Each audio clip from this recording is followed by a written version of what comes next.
Whistles అయిపోయాయండి. ఒకసారి పప్పు కిందికి దించి ఉడికిందేమో చూద్దామా.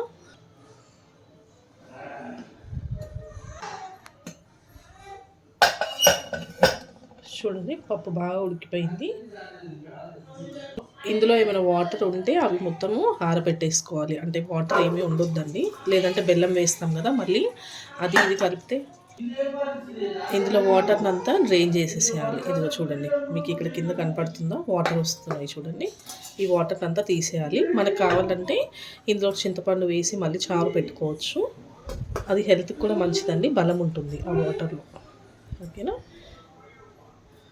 ఒక కాటన్ క్లాత్లో వేసి మొత్తానికి ఇంకా వాటర్ పోయేలాగా చేసుకుంటే బెల్లం వేసినప్పుడు మనకి ఎక్కువ పల్చగా అవ్వకుండా ఉంటుంది.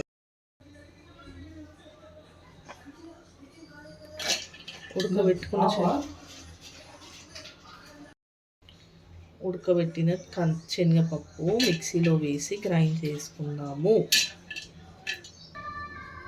గ్రైండ్ చేసిన శనగపప్పు మిక్సీలో వేసి గ్రైండ్ చేశాను. అభిషేకం.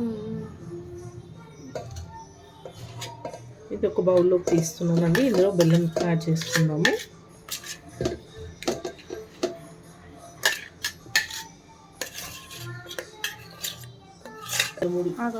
రెండు మూడు ఇలాచి, కొద్దిగా సోంపు, జస్ట్ టేస్ట్ యాడ్ అవుతుందండి దీనివల్ల. ఇది తురిమిన బెల్లం అండి. బెల్లం ఇందులోకి యాడ్ చేసుకుందాం.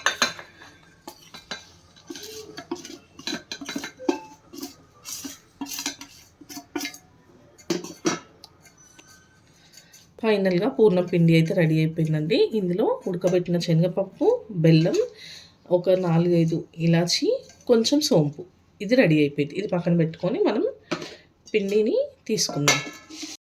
పాలు తీసుకొని ఈ పిండిలో వేసి కొంచెం డిప్ చేసి ఇలా తీసుకొని ఇందులో వేసేయాలి.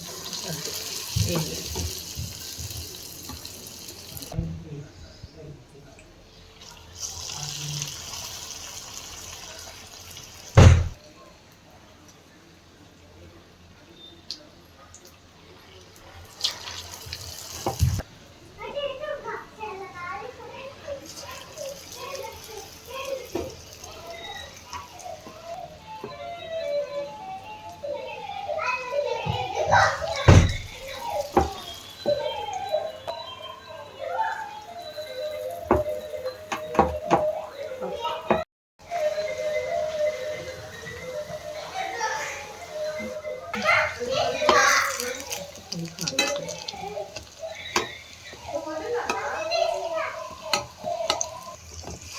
ఇది బాగా కాగేయండి, మంచి కలర్కి వచ్చాయి.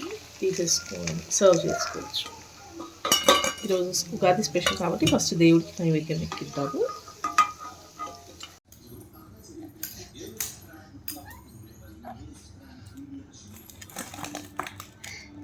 శభాష్ బిడ్డ.